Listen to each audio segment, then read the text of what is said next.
The long road home. It started as an ordinary night. I had stayed late at my sister's place to help her pack for her move, and by the time I left, the clock in my car read 11:47 p.m. Now, it wasn't supposed to take more than an hour to get home, just a stretch of highway cutting through the woods, then a series of back roads. The kind of drive I had done 1,000 times, but as I pulled out of her driveway, I couldn't shake a strange, gnawing unease. The night was unusually dark, no moon, just a faint scatter of stars and my car's high beams slicing through the void. The trees flanking the road were tall and skeletal, their bare branches like claws. The farther I drove, the more I felt like the night was swallowing me whole.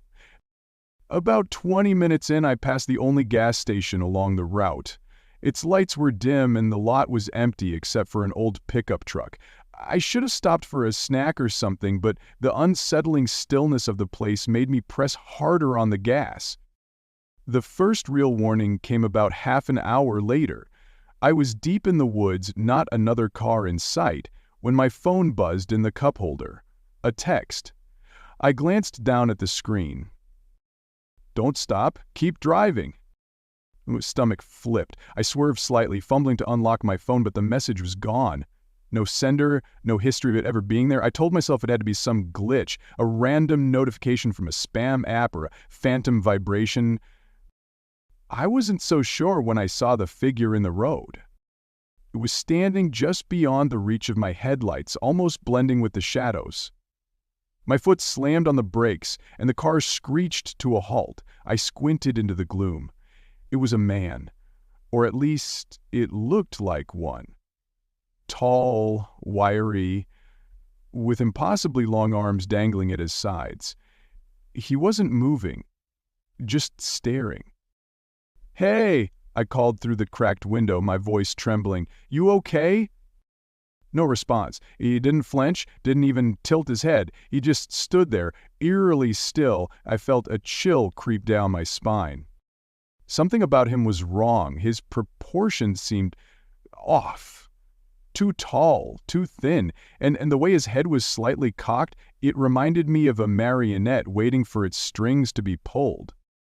I shifted into reverse. As soon as the car started to move, the figure broke into a sprint, racing straight toward me. "Jesus!" I shouted, slamming the gear into drive. The tires screeched as I tore down the road, my heart hammering. The rearview mirror showed nothing but empty darkness, but I didn't dare slow down. I didn't even breathe until the trees started to thin, giving way to open farmland. By the time I reached the next intersection, I was shaking.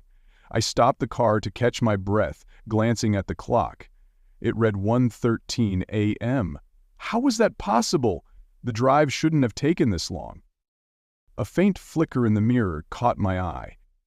At first, I thought it was just the reflection of my brake lights. But as I squinted, I realized it was a pair of lights, glowing faintly in the distance. Headlights. Relief washed over me. Another car. Maybe they'd seen the figure too, or at least I wouldn't feel so alone out here. I waited, expecting them to catch up, but the lights stayed exactly where they were. Two glowing orbs, hovering at the edge of the horizon.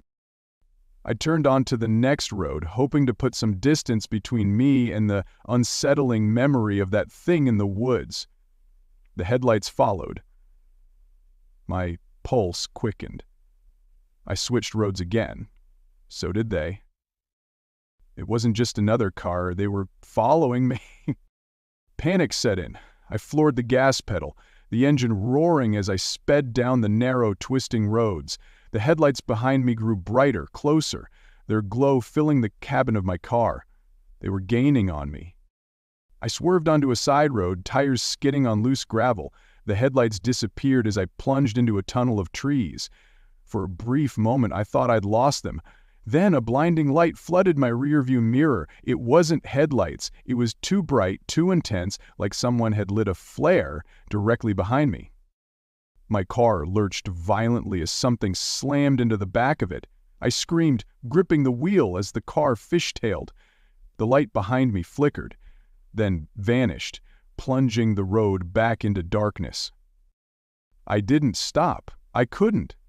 My car rattled as I pushed it to its limits, every shadow along the roadside looking like it might leap out at me. My only goal was to get home, to reach the safety of my driveway and lock the doors behind me. But when I finally recognized the landmarks near my house, the dread didn't subside. If anything, it grew worse. My driveway was already occupied. A car was parked there, a black sedan, with its engine idling, its headlights pointed straight at me. The same headlights that had been following me. My breath hitched. I turned off my lights and rolled the car a few feet forward, trying to see who was inside. The windshield was impossibly dark, the glass seeming to absorb the light of the stars. Suddenly, the sedan's horn blared, long and piercing. I flinched, almost dropping my keys. The horn stopped, leaving an oppressive silence in its wake. Then the driver's side door creaked open. A man stepped out. No, not a man. It was him. The same too tall, too thin figure I'd seen in the road. He stood there, silhouetted against the glow of his car's interior light, his face hidden in shadow. Slowly, deliberately, he raised one impossibly long arm and pointed directly at me. I threw my car into reverse, wheels spinning as I backed into the road. The figure didn't move. He just stood there, watching as I sped away. I didn't stop driving, not until the sky began to lighten and the outline of the town came into view. I pulled into the parking lot of an all-night diner, my hands trembling as I killed the engine. The car smelled like burnt rubber and gasoline. When I finally felt steady enough, I went inside and ordered a coffee. The waitress must have noticed the state I was in because she offered me a concerned smile. "Rough night?" she asked. "You could say that," I muttered. She handed me the cup, but before I could take a sip, I noticed something outside the window. Parked across the street, barely visible in the early morning haze, was the black sedan. Its engine was off, but the headlights were on, staring directly at me. I left the coffee untouched and ran for my car.